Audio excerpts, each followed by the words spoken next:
Halo Sobat Bintang Bangsa, kamu lagi cari informasi seputar sekolah kedinasan yang cocok dengan kamu? Atau memang sudah mengincar PKN STAN dan sekarang lagi cari-cari informasi pendaftarannya? Kalau kamu termasuk salah satunya, kamu telah mengklik video yang tepat. Di video kali ini, Bintang Bangsa akan membahas informasi terbaru dan terlengkap tentang PKN STAN, mulai dari apa itu PKN STAN, program studi, jalur masuk, persyaratan pendaftaran, tahapan seleksi, hingga prospek karir. Yuk, kita cari dan bahas satu persatu. Politeknik Keuangan Negara STAN atau biasa disebut PKN STAN adalah pendidikan tinggi kedinasan di bawah Badan Pendidikan dan Pelatihan Keuangan Kementerian Keuangan Republik Indonesia yang menyelenggarakan pendidikan program studi diploma bidang keuangan negara. Perguruan tinggi kedinasan ini memiliki sejarah yang cukup panjang loh. Berikut perubahan nama kampus dari masa ke masa.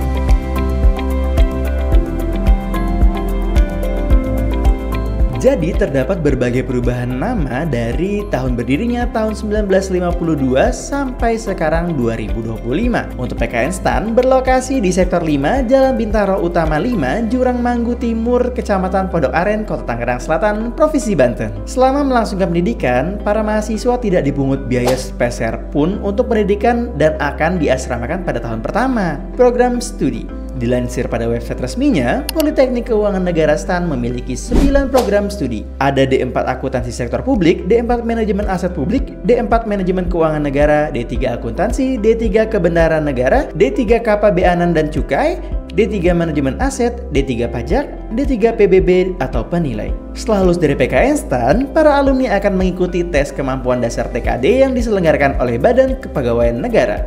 Dengan kesempatan maksimal 3 kali tes, jika lulus TKD maka para lulusan PKN STAN akan langsung diangkat menjadi CPNS dan ditempatkan di instansi pusat maupun di daerah sesuai dengan peraturan perundang-undangan yang berlaku. Sebagian besar lulusan PKN STAN akan ditempatkan di lingkungan Kementerian Keuangan dan sebagian lagi akan ditempatkan di instansi pemberian lain seperti ini.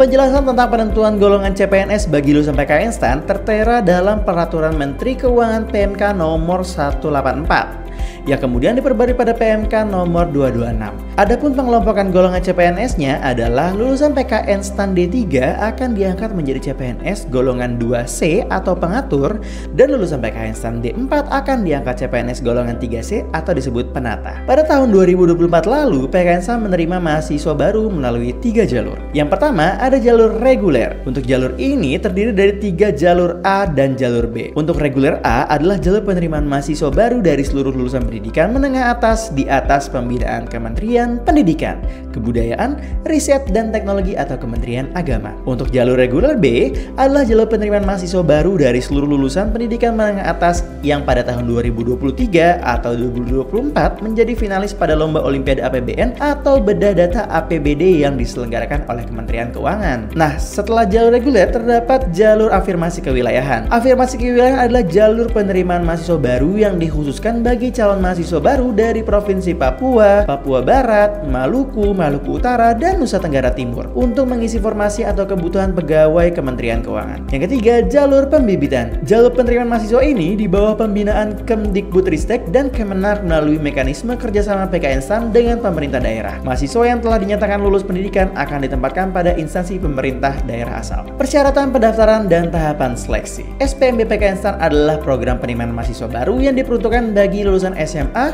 SMK, dan sederajat. Kalian yang baru lulus SMA, SMK sederajat dan ingin menjadi mahasiswa PKN STAN akan mendaftar melalui program ini. Persyaratan umum untuk mengikuti SPMB PKN STAN antara lain sebagai berikut.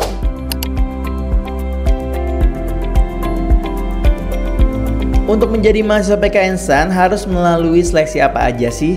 Jadi tahapan seleksi SPMB PKN STAN itu terdapat 4 setelah seleksi UTBK. Jadi buat teman-teman yang mau masuk PKN STAN pastiin sudah memiliki nilai atau skor UTBK terlebih dahulu ya. Setelah itu baru langsung memasukkan 4 tahapan dari SPMB PKN STAN, yaitu seleksi administrasi, SKD, lalu seleksi 1 tes kesehatan, kebugaran dan tes psikologi, lalu yang terakhir seleksi 2 berupa wawancara. Walaupun menempuh pendidikan PKN STAN gratis, tetapi saat mendaftar SPMB terdapat biaya yang harus dikeluarkan, yakni sebesar 400.000. Biaya tersebut sudah termasuk biaya pelaksanaan seleksi kompetensi dasar atau SKD sebesar 50.000. Pembayaran ini dilakukan apabila peserta dinyatakan lolos seleksi administrasi. Nah, itu dia informasi yang lengkap seputar PKN STAN. Semoga informasi ini bisa menjawab segala pertanyaan kalian semua. Kamu butuh informasi apa lagi? Bisa banget request dan Bintang Bahasa siap menyajikan informasi sesuai kebutuhan kalian. Jangan lupa like, comment, subscribe untuk mendukung channel ini. Aktifkan lonceng notifikasi supaya kamu nggak ketinggalan video terbaru dari Bintang Bahasa.